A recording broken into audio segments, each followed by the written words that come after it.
Hi friends, I'm making this video because I have a bunch of health issues. They're not terminal, but I'm very physically unwell right now and I'm overwhelmed. I'm trying to keep it together. It's been challenging. So a lot of you know that in October of 2020, I had abdominal surgery to repair my diastasis or diastasis. I don't know how you say it. Recti, when your abdominal wall muscles are apart. I walked around with that, as many of us have and still are doing, undiagnosed for 19 years. And because I walked around with that like that for so long, so when you have that, your abdominal muscles are separated, and so your internal organs push out, right? So a lot of people think they're fat, they have a belly pooch, they can't figure out what it is. But for me, this is what it was. I have an eating disorder. I have 9 years in recovery, and the body image piece was always the hardest and, the most challenging for me. So that was really difficult. So I gaslit myself for all that time. And then through a series of events, I realized, wait a second, I think this could be this thing, diastasis, I don't know how to say it. And it was. I had to fight for the surgery. I did so much work on my own through physical therapy and then continuing core work to fix it, repair it on my own. And I thought that I pretty much had. The opening that was still there was like really small. They thought it was like this, like very small in how far apart it was. I was gaslit all the way through.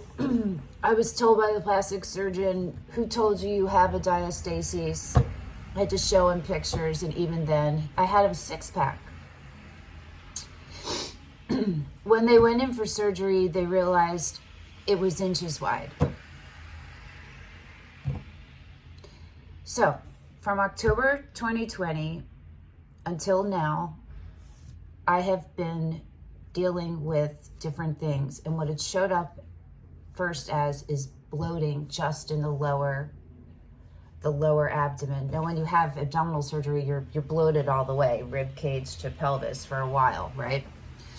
This went beyond. So this was April. I went back to the plastic surgeon and said, why do I look like this? Why do I still look like I did when I first was done surgery? And now it's just in the lower abdomen. I thought I had possibly reopened my umbilical hernia when I, from dancing on the pole. The first time I went back on the pole, I had been cleared and I waited months, and I went on and I did one thing. I pulled up and I felt this thing come apart. So I had a CT scan in April of 2021, and that showed that there was no fluid buildup, there was no reseparation, but they didn't say anything about the bloating. Now, also on the CT scan, but no one, including the radiologist, caught it, including the radiologist. It showed that my intestines were tremendously loaded. A tremendous amount of fecal loading is what eventually a GI doctor said when he just happened to look at my CT scan. That was in August or September of 2021. But until then, nothing. So my bloating would be on and off from October till April. Then in July, it was just steady every day. And I'm gaslighting myself. I don't know what's going on. It's just, whatever. It's a million different things I'm telling myself. I'm pretty sure I was in menopause, and, bloating is normal with menopause. And then I was like, this is not normal. This is not menopausal. So after a couple of months of that on my own, I was like, okay, I'll reach out to my doctor. I went to my primary care doctor, and she's pretty great. And she referred me to a urologist and said to go back to the GI doctor. So I did that. My GI doctor is the one who figured out, he said, you have a tremendous amount of fecal loading in your intestines. He just said it casually in an email. And I was like, yo, what? This is the first I'm hearing of that. Nobody said anything about that. Okay, so sorry. Okay, so my intestines, the motility of my intestines is effed. I have nerve damage all over. And all of this is from the birth of my second kid, who was almost 24 inches, somewhere between 22 and 24 inches long and 11.1 pounds.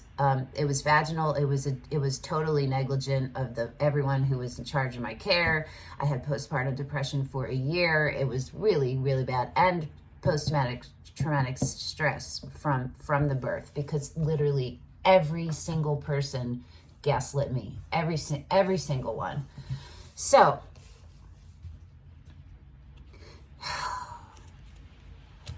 in 2014, my bladder and my urethra had prolapse, not all the way. So a prolapse is when your organs are not in the place that they should be and they fall, right? So there's different grades, and 1 is like lower than where it should be. 2 is halfway to your hymen, and 3 is when it's past your hymen. Now, mine was probably 2 into 2. So that was fixed, and I used to leak urine and everything before that. So I hadn't leaked since 2014. Because my intestines were so loaded, I had been terrified that they were distended. It's pushed out. That it was going to put disrepair on my cyst. It's called a cystocele. The urologist assured me that she did this huge workup. She said my cystocele was still fine. It was in repair still, and my urethra, everything, all of that was fine. She said, but that there was my rectum or my intestines were pushing on my bladder. So it was a fight back and forth between me and the whole care team of like figuring out what is going on. And I'm asking for an MRI and I'm asking for imaging. I also saw my OB/GYN during this time and had an abnormal pap smear for the first time in my life. That turned out to be precancerous cells. And I have a cyst on my right ovary that nobody cares about. It's still there. Nobody gives a fuck. Okay. Sorry, this is just stressful.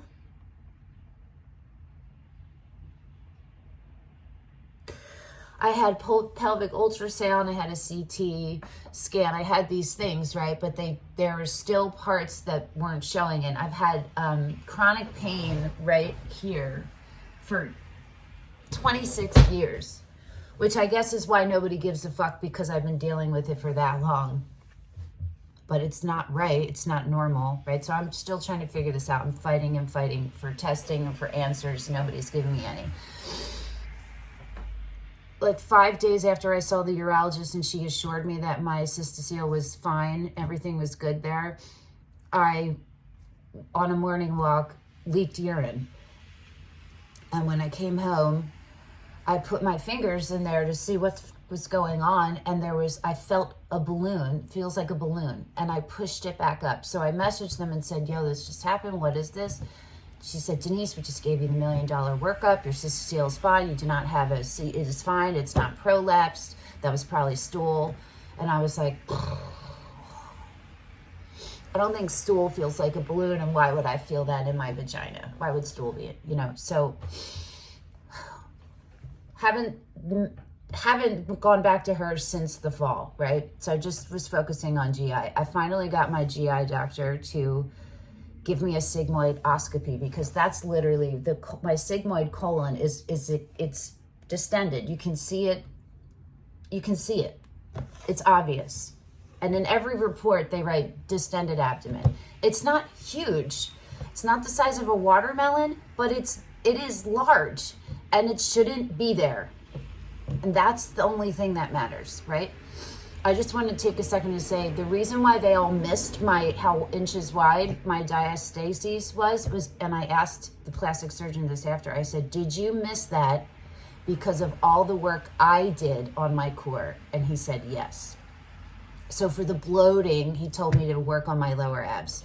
I'm just going to show you what my abs look like, okay? He said a bunch of other really terrible things that you shouldn't say to any patient, but especially not an eating disorder patient. Oh, this is at rest, okay? I'm not even flexing here. If this is like this, the bottom should also be like that. You can't have this without this. Do you feel me? It's not big, like I'm saying, but it's there, right? Okay. So,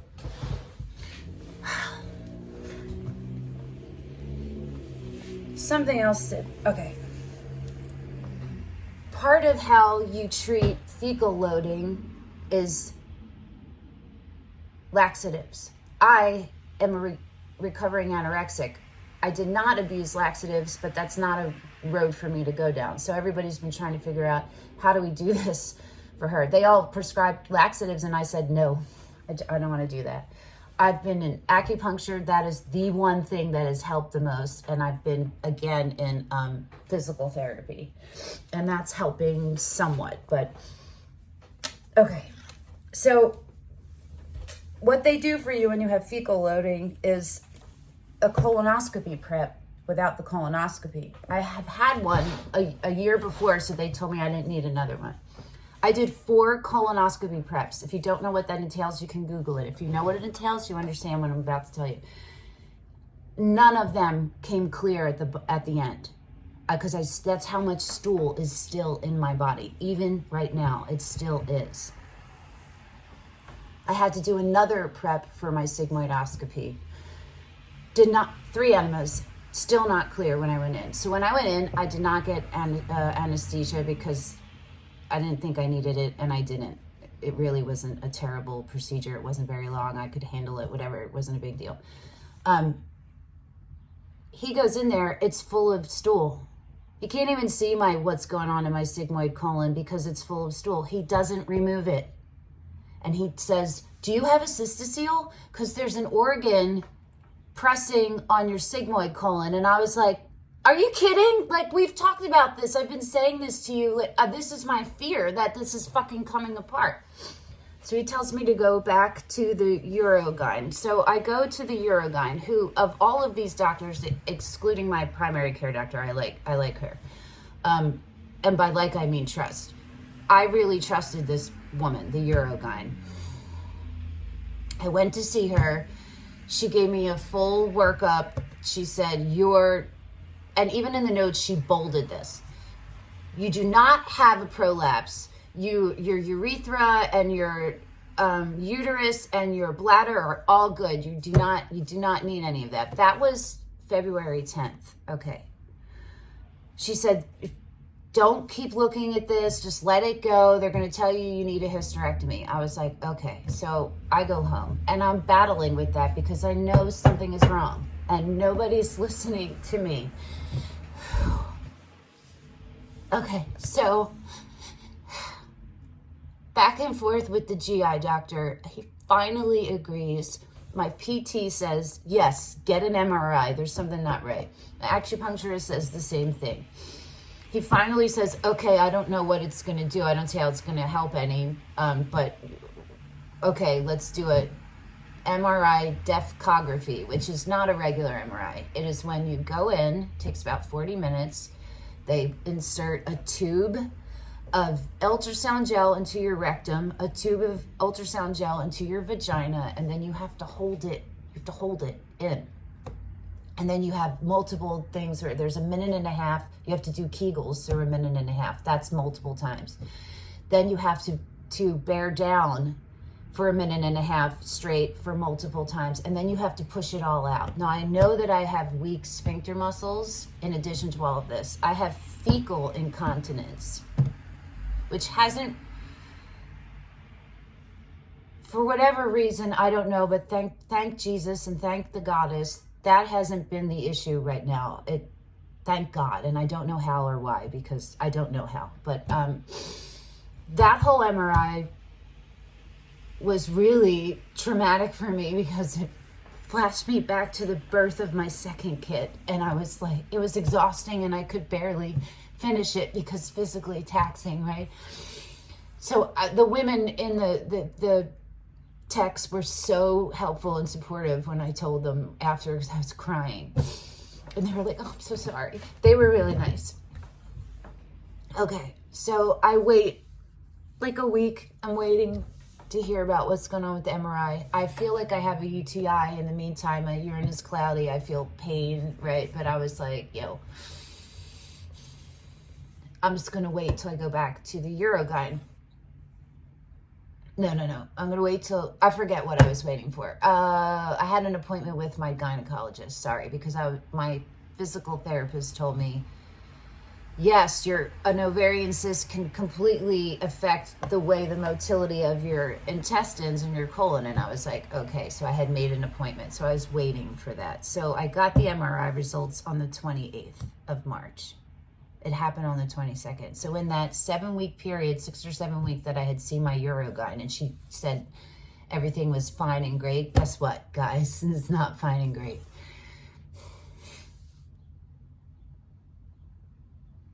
Okay. My urethra, my bladder, my cervix, my uterus, and my rectum are all prolapsed. All of them, my entire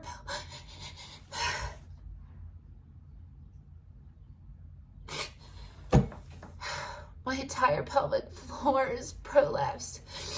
And it's also pelvic floor dysfunction. It's scarred. It's a mess. The results of that MRI were so traumatic too, because it is literally the fault of the midwife and the doctors from the birth of my second kid. And everyone back then told me I should sue, but I couldn't do it because I couldn't do it then. And now the statute of limitations, it was 21 years ago. It's too long. So my repair that they did came apart. My urethra is just hanging there. Part of it is come apart. It feels like I have a tampon in all the time and it's in wrong. Again, also with just all the pressure, and I can't tell if I'm peeing on myself. I am now leaking again regularly, urine. Thankfully not stool, thank God, because that's really the worst. So the GI doctor blows me off in the results. There's a message. So we found a few interesting things. You have a mild cystocele, rectocele, blah, blah, blah. He goes, there's scarring and this and that. And I don't know, it probably doesn't need surgery, but you might want to follow up with Urogyne. And I'm like, are you fucking kidding me? How are you so nonchalant about this? Okay, so I make an appointment with the Urogyne, who I had trusted, right? I cancel the gynecologist because she'll take care of all of that appointment, and I went there, and I thought, all right, I had felt like there was something wrong with my urethra before I had the MRI. I felt something, it felt weird, and so I took a mirror and I looked, which is what you're supposed to do. And I don't know what it looks like normally, but I've seen it before. I've seen my own before, and it looked very not right. And I thought, all right, I'll just wait until I see the Urogyne. And so I went in. They made me wait for almost between 25 and 30 minutes. I was in there so long that when you go, you have to pee in a cup, right?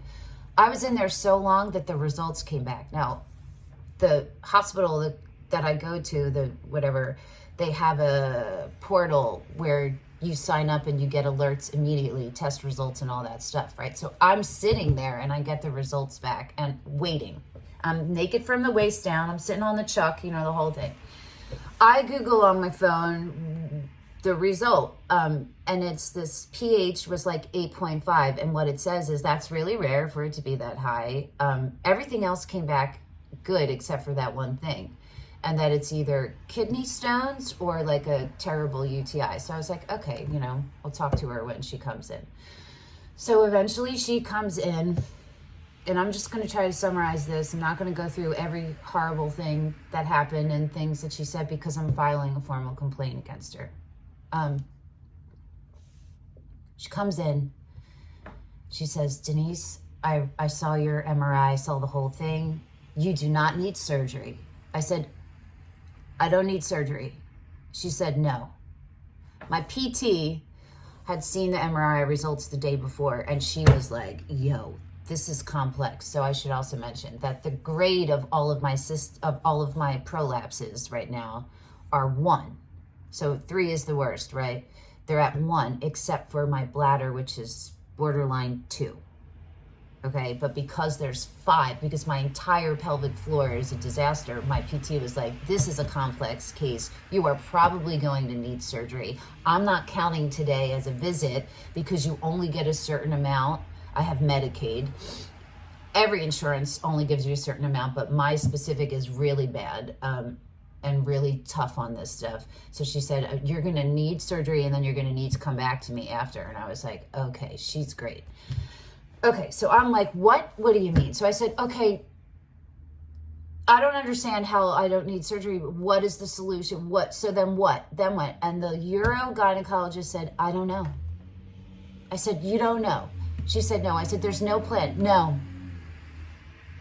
And I was like, so that went into a whole, because I could not understand that. It's outrageous that there's no plan. She didn't mention physical therapy. She didn't mention anything. Some of the things that she said, so what she said was, Denise, if I do surgery to you, you're going to be worse than you were now. That's all she kept saying. And I'm like, can you please explain to me why? Why? And why is there nothing I can do? And what she said a bunch of things. One of the things she said was, I can't give you your 18-year-old body back. She told me, I'm just built different and that this is just how it is. She told me that my GI doctor passed me off onto her because he didn't know what to do with me. She told me that it's a nerve and a muscle problem and to see a neurologist, which is what she told me before. And I said, I just saw you 6 weeks ago, correct? And she said, yeah. And I said, and you told me I didn't have any of this, right? And she said, yes. And I said, but now I have all of it. And she said, yes. And I was like, and this just happened in 6 weeks. So I said, can you give me a referral to the neurologist? You don't need a referral, just call them. I was like, okay. And then she said, they're not going to be able to do anything for you. I was like, you just said that that's what the issue, you think the issue was. They're all passing me off because it's complex and no one knows what the effing hell to do with me, right? So where I am now is I have a new urogyne that I'm going to see in a week. And I am actively, that night when I came home, she gave me a physical exam, the urogynecologist, and multiple things went wrong during that exam, and that's part of why I'm filing the complaint. I'm not going to talk about what she did. But when I came home that day, I'm bleeding. I was bleeding for hours, which has never happened to me from a physical exam ever. I'm in menopause. It's not, you know what I mean? I was bleeding, not a lot, but I was bleeding. And when I coughed, I peed all over myself. So now I'm actively leaking again. And that is where I am right now. I've had to adjust and modify everything that I do. I don't know if I can ever go on the pole, dance pole again. All of my exercising and stuff, I have to modify and just not do a lot of it. And it's just a lot. It's a lot to deal with. It's a lot to handle. And it feels pretty hopeless. They still didn't tell me what's on my sigmoid colon. They didn't say what that organ is, but I guess it's just one of the things that is falling out. There were other things in there about adhesions and scarring, and it's awful. It's awful. So I am making this video because I am hoping that there are others of you out there who have gone through a complete pelvic floor prolapse and have treatment and can tell me, because my urogyne told me there's nothing. There's nothing she didn't know. Oh, well, that's it. Oh, I forgot it. So for the UTI that I I said, okay, what about the UTI? And she said, what do you mean? And I said, well, I just got the results back while I was waiting for you to come in.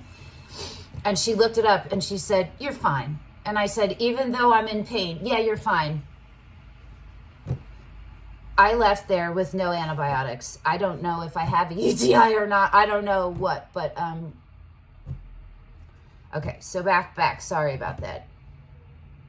If anyone has gone through this, please DM me and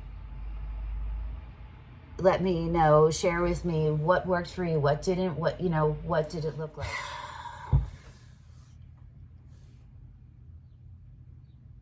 It's just really difficult. My friends are awesome and I have great friends, but I'm going through all of this alone and it's really, really, really, really hard. It's really hard. Okay, so I will give an update after my appointment next week with this women's health group that I have really good feelings about. My best friend, Sarah Bloom, posted on all of her social medias and compiled a list and emailed it to me of all of these people's responses. And multiple times this one group got, it's Axia Women's Health. This location is in King of Prussia, with one of the doctors actually replying too, which is why I chose them. So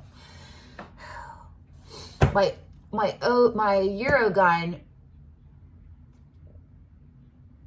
was insisting that I wanted surgery, saying I insisted I wanted surgery, and it is not true. I'm not looking for surgery. I literally said that. I don't want surgery. What I want is a solution, and what I am insisting on is understanding why you're telling me there isn't one, because you're not giving me anything solid. You're just telling me I would be worse off.